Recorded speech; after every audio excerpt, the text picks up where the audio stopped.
을 받아가지고 70세 은퇴하고 난 다음에 경제 문제 때문에 미안하게 이렇게 표현해서 저 시사 대자본을 그렇게 줄을 쓰고, 그 다음에 응계 목회자들 뭐 이렇게 뭐 이동제가 참석하고 줄 쓰고, 왜 그런 쪽으로 그렇게 만드는지 모르겠어요.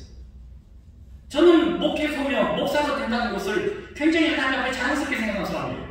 내가 죽을 때까지 주님을 위해서 초기처럼 하나님의 일을 위해서 불꽃처럼 일하다가 불살하다가 난 가슴을 주겠다, 나는 마음을 갖고 있는 사람입니다. 그런데 그 부분을 가지고 줄 서가지고 줄 서기를 만드는 것 같아요. 그냥 그 자리 서가지고 그 저기 뭐야 응계 목회자들 와서 시사대접 한번 하면 참석하는 쪽으로 그게 목소리를 거는 것처럼 이런 식으로 권리가 없겠지만 그런 모양으로 만드는 모습은 정말로 조금 이게 지양되어야 될 게 아닌가. 그리고 많은 사람들이 응급재단 얘기하는 거, 응급을 잘해야지. 자, 지금 우리가 이제 가정이었습니다. 이제 가정이었어요. 이제 강도사들이 해가지고 이제 가정이었어요. 그럼 현재 연필 납독되는 목사님들 60대, 50대 이분 어떡합니까? 빈곤층 증가할 수밖에 없지요. 자, 목회자 정년 연장 반대하는 여러 가지 분석이 있는데 정년만에 목회자에서 정당한 실증의 방법을 해서 정년이 돼야 저 목사님 우리가 좀 불편한데 정년이 돼야 저 사람 물러나게 되니까 그렇게 해야 된다. 그 다음에 또 젊은 목회자들 앞길 막으면 되지 않겠느냐. 거의 대부분의 설문조사가 정년을 유지해야 된다는 이유가 뭐냐면 젊은 목회자들 앞길을 막는다 이거예요. 그래서 빨리 저기 빠져줘야 젊은 목회자들이 이렇게 갈 수 있다고 얘기하는 것이에요. 그 다음에 정년을 연장하고 폐지하면 사회부터 비난받는다, 교회 내외 실추된다 얘기합니다. 그런데 여러분 목회자를 논란하는 실질적인 방법으로 왜 정년제를 가지고 이 방법을 선택하게 됩니까? 난 이해할 수 없어요. 왜 정년을 가지고 목회자를 연퇴시키게 됩니까? 여러분들 우리 한국교회의 상황은요, 위임 목사가 할지라도 정년이 보장이 된다 할지라도 목회 현장은요, 정년을 채우지 못하고 나가는 목사님들이 너무나 많습니다. 3년에서 5년에서 우리 그러잖아요. 3년 대활 소울하님에 7년 했어요. 중활하님에 10년 했습니다. 대활하님에 대활하만 지나면 이제 목회 튼튼할 거예요. 이게 우리 목회자 속에서 나오는 얘기입니다. 왜 정년을 규정으로서 나가야 된다? 그렇게 얘기하는지 모르겠습니다. 그 다음에 두 번째로 이게 이전에 항준직이라는 거, 사도교회 시절에 사도교회 직분에 90인들 직분이 있었지만은 항준직은 항상 있어야 할 직분이다. 그래서 정년까지 노예에서 위임하지 않습니까? 근데 노예에서 위임할 때 그것을 정년을 보장하겠다 이러면서 위치를 합니까? 노예에서? 그런 개념이 아니잖아요. 물론 우리 교단은 그것까지 해주지만 그렇지 못한 사례들도 너무나 많습니다. 그 다음에 중요한 게 많은 사람들이 그렇게 얘기해요. 올해 설문조사도 제가 여쭤보니까 그 얘기가 나왔다는 거예요. 정년 연장이 젊은 목회자의 앞길을 막게 되기 때문에 젊은 목회자 앞길을 트기 위해서 정년 연장을 해야 된다. 참 미안한 얘기죠. 정년을 연장한다는 것이, 정년을 폐지한다는 것이. 자, 그런데 이 정년이라도 이렇게 해놔야 젊은 목회자들이 길이 열린다는 것이지요. 자, 유교적인 사고 방식에서 이렇게 끝까지 지키지 한다. 이거는 안 되는 거예요. 왜? 이 자기를 양보하는 것이 이게 미덕인데 유교적인 방식에도 안 되고, 그 다음에 불교적인 방식에서도 자신을 비우는 일을 안 한다 이거예요, 목회자들이. 그러니까 안 된다는 것입니다. 그래서 정년 연장하지 말고 젊은 목회자를 위해서 길을 열어주자라고 얘기하는 거예요. 그런데 여러분 한번 여쭤봅시다. 정년 연장을 좀 했다고 칩시다. 5년 연장을 합시다. 그러면 우리 젊은 목회자들의 정년의 자리가 없어지나요? 단임 목사직이 없어집니까? 그 기간이 사라집니까? 사라지나요? 정년 5년을 연장했다고 해서 젊은 목회자들에게 그 자리를 못 줍니까? 무슨 얘기냐면 단임 목사 되는 시간이 조금 걸린다는 것입니다. 근데 한국교회 지금 상황을 보면 옛날에 30대에 단임 목사를 뽑는 그런 광고가 있었습니다. 근데 지금 기독신문 보십시오.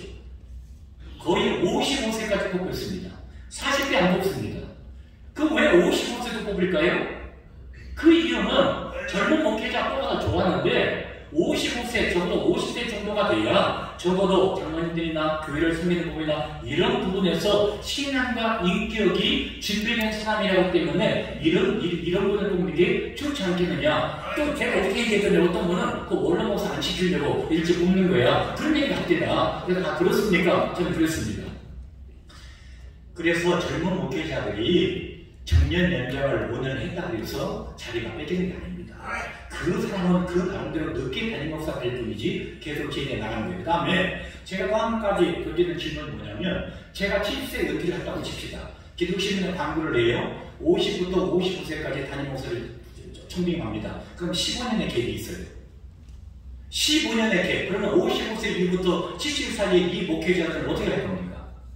이분들을 살려야 되나요? 이분들의 자리를 줘야 됩니까? 우리 깊이 생각해 보십시다. 젊은 사람들에게 자리를 양보해야 된다. 그럼 젊은 사람에게 자리를 양보하고 65세 되신 분들, 60세 되신 분들은 자리 양보 하면 안 되나요? 그럼 목회자도 일정 나오는 수밖에 없어요. 그럼 그런다고 해서 이 목회자 문제가 해결될 것인가? 워낙에 많이 뽑았습니다. 신학교에서. 워낙에 많은 목회자를 양성했습니다. 목회자 수급 정책을 못했습니다. 그렇게 하다 보니까 목회자랑 만나면 난리가 났습니다. 한국교회가. 근데 지금은요, 각 신학교마다 올해 이 목회자 신학생들이 다 미달입니다. 우리 양선생님 1대1이라고 했습니다. 저희는 6대1이었거든요. 지금 이런 상황입니다. 미래를 바라보라는 거예요. 그 다음에 정년 연장이 사회적 비난을 초래할 것인가? 여러분들 사회적으로 목회자들이 정년 연장이기 때문에 비난받아야 된다. 여러분, 우리 초대 교회 같은 거 왔을 때에 사회에게 비난을 많이 받았습니다. 부르 정도가 서양 계십니다. 그 다음에 초대교회 또 크리스찬이 성증 때문에 인육을 넣는다 얘기하고, 지금 코로나 확산 주범이 기독교다 이렇게 얘기하면서 세상은 계속 교회에 대해서 이렇게 반발하고 있지 않습니까? 그럴 때는 우리가 세상의 비난을 생각을 해야 됩니다. 그럼에도 불구하고 여기만 집중해서 우리의 것을 보기 위해서는 안 된다는 거예요. 그래서 기독교에 대해서 정년 연장에 대해서 불신자들이 정년 연장하면 문제가 있어 이렇게 하는 사람, 저는 거의 볼 못했습니다.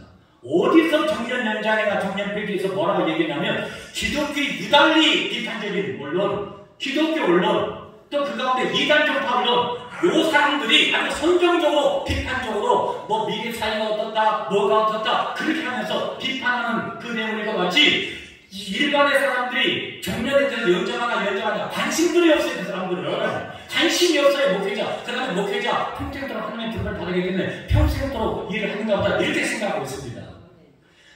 성경적인 고찰에 대해서는 하나님의 사명은 나이를 불문했다는 거, 이미 나이 제한이 없었다는 거, 그 다음에 왼손잡이든 나이가 어리든 많든, 그 다음에 또 정치적으로, 그 다음에 육체적으로 어려움이 있든지 어떤지 간에 하나님의 이런 하나님이 선택을 하셨다라는 것이고요. 그 다음에 두 번째 제가 얘기하고 싶은 것은 배제하는 선택보다는 함께하는 선택을 해야 된다. 저는 목회자 관점에서 소개했다고 했잖아요. 사탄은 분리하자는 겁니다. 사탄은 배제해야 됩니다. 우리는 혈과 육의 싸움이 아니고 약한 영과 상대하는 것이죠. 근데 사탄이 하는 가장 많은 것이 분열 정책입니다. 배제하는 정책입니다. 사울과 다윗의 경우지요. 사울은 배제했습니다. 문제가 터졌습니다. 다윗은 배제하지 않고 훈용을 했습니다. 사도바울도 마찬가지예요. 담에색 도상에서 예수님 만나고 난 다음에 주님의 사도가 되겠다고 얘기했을 때 많은 사람들이 배제를 선택했습니다. 그러나 바나바 이렇게 하나님의 사람들은 같이 선택하는 믿음의 선택을 했습니다. 그래서 위대한 사도 바울의 역사가 나타나게 되는 거예요. 사탄은 사람들을 배제하는 선택으로 자꾸 유도합니다. 오랜 경험을 가지고 목회의 아름다운 믿음을 받을 수 있는 뛰어난 목회자들이 분명히 있는데도 불구하고 이거 배제해야 된다. 그리고 이것이 복스럽다. 그렇게 해야 소위 한국교회를 위한 것이고 다음 세대를 위한 것이다 얘기하고 있습니다. 제가 처음에 얘기했죠. 코로나19 시대의 목회자의 경력 문제를 제가 얘기했습니다. 새로운 리부팅이 필요하다고 했습니다. 다음 세대에 대해서 얘기해야 되는데 주일학교가 있어야 다음 세대를 얘기하죠. 청년이 들어와야 다음 세대를 얘기하죠. 신학생들이 청년 넘쳐야 다음 세대를 얘기하죠. 그럼 현재 교회를 의지하고 있는 현재 상담이 없었습니까? 그래도 담임 목사님들이 개별적으로 신방은 못하지만 상담을 통해서 그 다음에 대화를 통해서 얘기해서 그래도 그 담임 목사님의 리더십, 인격으로 말미암아 교회가 형성되고 있다는 사실을 우리는 부인합니다. 이거 굉장히 중요한 사건이에요. 그렇다고 지금 젊은 목사님들 새로 임하시는 목사님들을 제가 반대하는 게 아니에요. 뛰어나시고 또 하나님의 성령을 받으면 하나님의 은혜라고 생각합니다. 그러나 일반적인 코로나19 상황을 말씀하고 있는 거예요. 그래서 우리는 배제하는 이런 사탄의 스킨스에 넘어가지 않은 현명한 분들이 필요하다. 그럼 저한테 물어봐. 그럼 도대체 목사님은 뭐냐? 아니 정년에 대한 뭐 성경적인 내용도 없고 상황이 그런데 당신의 전에는 뭐냐? 저는 노예를 섬기고 교회를 섬기고 정의를 섬기다 보니까 제가 생각하는 부분들 속에서 고민을 많이 했어요. 그리고 제가 우리 목사님 전화가 저주가 올랐습니다. 제가 했다는 거 아닙니다. 좀 연세 드신 분들 아니면 100명 이상 아니 1000명 이상 모이는 교회, 500명 이상 모이는 교회 그 목회자들이 좀 이렇게 밝혔으면 좋겠는 그랬더니 이구동성으로 안 하시겠다는 거예요. 못 하시겠다는 거예요. 그러니까 목사님 목회 현장에 있으니까 좀 얘기해 주시지 않았습니다. 제가 노예를 오랫동안 선교를 섬기기 때문에 얘기하겠습니다. 그러면서 제가 손석대 교수님의 목회자 정리에 대한 부분들 인터넷에 찾았습니다. 그러니까 제사장이 아니라는 거지. 그러나 직무의 연속성이다. 구약이 뭐 몇 년 하고 그만두기 때문에 목회자 정리가 아니라는 거예요. 연속성이 있다. 그리고 송 교수님 얘기는 PCA 총회장, 낙서신학교, 제임스 텐네기 목사, 이 모든 분들 다 단임 목사를 유지한다. 그 다음에 우리 서창환 교수님이 작년에 내용을 읽어보니까 개혁교단 거의 정년을 말하고 있지 않습니다. 그래서 서창환 교수님도 정년 폐지, 송 교수님도 비성경적인 정년 제한하지 말자라고 얘기했습니다. 어떤 사람들은 유엔이 79세까지 중년이니까 79세까지 제한하는데 어떻게 했느냐. 근데 제 생각은 현재 교단에서 헌법의 70세 정년기를 정하고 있습니다. 그런데 어떤 교회는요, 개혁해서 정관을 만들어서 65세의 정관을 만들고 있습니다. 그래서 65세 때 은퇴를 시켜요. 그 조건이 뭐냐면 젊은 목회자가 일을 해야 된다. 옛날에는 그것이 가능할지를 몰랐습니다. 옛날에는. 여러분들 코로나19 이외에 우리 젊은 목사님들이 큰 축복이 뭔지 아십니까? 교회에서 그 목사님을 내보내는 전제 조건이 교회 출석 문제 있어요. 헌금 많이 안 나온다. 이거였습니다. 근데 그 얘기를 하지 못해요. 왜? 코로나19 때문에 20% 30%, 그 다음에 50% 이해나오니까 교회 초청 얘기를 할 수가 없습니다. 재경문제 얘기할 수 없습니다. 이런 의미에서 지금 현재 젊은 목사님들은 그런 부분에서 부담을 좀 덜 할 수 있다는 것에 참 감사하다고 생각해요. 이게 실제 상황입니다. 그런데 65세 때문에 뭐 낮춰야 된다. 코로나19가 65세로. 그 다음에 계속적으로 저 노예에서는 70세 열정이달라는 헌의가 계속적으로 나옵니다. 65세 때문에 문제가 터져가지고 법원으로 간다, 대법원으로 간다. 왜 이런 문제를 가지고 한국계가 살아야 되는지, 교회가 살아야 되는지 난 이해를 못하겠고요. 우리 교단에서 70세 청년제를 했습니다. 70세 청년제가 30년에 했거든요. 근데 제가 분석해보니까 1970년에는 62.2입니다. 62.2. 그래서 62세였습니다. 근데 정년 연장 총리에서 70세 정년제를 통과시켰던 1990년도 평균 연령이 72.66년이었어요. 그래서 70세 정년제가 나왔다고 저는 생각합니다. 그때의 평균 연령이 70년이었어요. 2010년도에 와서 80년입니다. 2019년도는 83.29년입니다. 지금 평균 연령이. 이희선 교수님께 작년에 목회자 정년에 대해서 국외교단, 미국 개혁교단 ICA 교단인데 목회자 70세 정년을 헌법으로 규정하고 있지만 연장할 수 있는 길을 법적으로 열어주고 있다. 그래서 개교회의 계약이 형성되고 노예가 허락된다면 바로 할 수 있는, 그래서 우리 교단에서도 연구할 가치가 있다. 그 얘기를 내놓으셨어요. 저는 이걸 바라보면서 이게 참 좋을 것 같다. 그래서 연구자는 목사 정년에 관해서는 우리가 70세 정년제로 하는 게 좋겠다. 제 생각. 그런데 노예가 개교회의 형편에 따라서 목사 정년을 한 3년 정도 더 할 수 있도록 허락해 주는 것입니다. 70세 정년을 유지를 하되 70세를 할 것인가 안 할 것인가를 노예에서 결정하는 거예요. 왜 노예에서 결정하냐면 노예가 개교회를 관할합니다. 시차내가 교회 상황을 잘 압니다. 농촌교회, 도시교회, 중소교회, 도시를 총회에서는 보고만 받을 뿐이지 노예만큼 잘하는 게 없어요. 폐대매가 생긴다, 뭔가 저 교회는 조금 목회자가 더 일을 해야 되는데 이 모든 부분은 다 노예가 결정할 부분입니다. 그래서 노예가 결정하고 그 다음에 제가 또 요리되는 것이 솔직한 얘기지만 70세까지 제가 들은 얘기예요. 총회일 바깥으로 돌아다니다 보니까 도대체 우리 목사님들 제발 교회에서 좀 부탁했으면 좋겠다. 그런 얘기 많이 들으시지요? 그래서 저는 만 70세까지 유지를 하되 총회일, 노예장, 총재로 와야 되니까 그걸 하지 말고 70세까지는 모든 공직을 다 내려놓고 3년 정도는 온전히 목회만 전념할 수 있도록. 왜 온전히 3년 동안에 목회해야 되냐면 최재천 교수가 바이러스 주기가 3년 내지 5년마다 이렇게 연발된다고 합니다. 그래서 바이러스 주기가 올 때마다 겹치게 되면 3년 동안 교회를 유지해야 되지 않잖아요.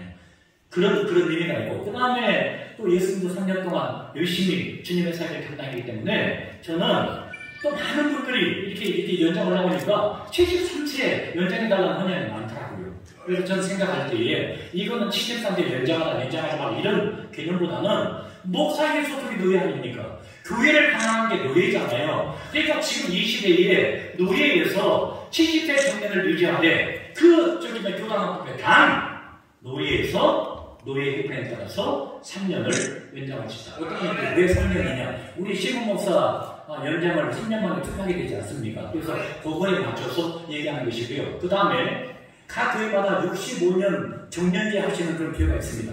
이해가 됩니다. 근데 그 내용이 다음 세대의 목회자에게 길을 열어주기 위해서 진행해 나가면 좋겠다고 얘기하는데 죄송한 얘기지만요. 그 65세 정년제에 하는 교회들이 다 대형교회입니다. 그렇지요? 대형교회는요. 다 이미 한국의 브랜드 있는 교회 부목사들이 다 그 길을 차지하고 있어요. 어느 교회 목회자들이 다 대목들하고 가고 있습니다. 실질적으로 정말로 100명 미만의 교회의 목회자들 정말로 힘들지 않은 이 목회자들이 살 수 있는 그 길이 없는 거예요. 그래서 저는 차라리 65세 정년하지 말고 노예에서 얘기하되 지금 사이즈가 있는 교회는 교회를 분립개척해줬으면 좋겠어요. 분립개척을 해줘가지고 길을 만들어주고 청년교회가 2개만 얘기하면 100명씩이면 2명, 2사람 할 수 있습니다. 만명교회가 1000명씩 10개를 만들 수 있지 않습니까? 그러면 목회자 정년문제 하지 않고 다음 세대를 위해서 얼마든지 길을 열어줄 수 있잖아요. 그게 실질적인 방법이라는 거예요. 목회자 정년문제 결정해놓고 다음 세대에 길을 열어주자. 제가 말씀드렸습니다. 다시 한번. 제가 70세 정년에 은퇴하면 55세를 데리고 올 겁니다. 최고. 그럼 15년 동안 56세부터 69세 된 사람은 어떻게 됩니까? 그 대책이 있습니까? 말씀을 맺겠습니다. 제가 또 흥분해가지고 현장에 있다 보니까 이 부분은 제가 개인적인 견해고요. 그 다음에 이 부분에 대해서 비판하시지도 말고 이건 개인적인 견해고 오 교수님이나 우리 양 교수님이나 제 개인적인 견해이기 때문에 이 얘기하고 정년위원회에서 잘 판단하고 준비해 나가서 진행해 나갔으면 좋겠고 하여간 목회자들은 정년 공청회에 굉장히 부담스러워한다. 그 이유 아셔야 됩니다. 70세 고소하면 우리 목사는 70세까지 하고 싶은 모양이다. 70세 정년 연장하게 되면 정년 더 연장하고 싶은 모양이다. 70세 미만을 하게 되면 목회자들이 65세까지 하게 되면 경제문제 어떻게 하지? 이런 여러 가지 문제들이 많은 거예요. 그걸 생각하지 않고 또 한 가지 70세 정년을 고소하자는 얘기하는데 우리 교수님 가운데 70세 정년을 고소하게 되면 연장을 불가하다. 통계를 다시 한번 내십시오. 65세 때 은퇴하신 목사님들이 많아요. 65세 때 하신 목사님들은 뭘 얘기하냐면 제발 교단에서 70세라도 했으면 좋겠다. 이 법에만 치료줬으면 좋겠다. 이렇게 얘기하는 분들의 목회자가 있다는 사실을 아셔서 그냥 70세 연장하는 게 반대라고 생각하지 말고 65세 은퇴하는 목회자들의 영성이 과연 왜 70세 정년제에 찬성하는지를 생각해 보시는 거예요. 이게 목회 현장의 목소리입니다. 이만하겠습니다. 고맙습니다.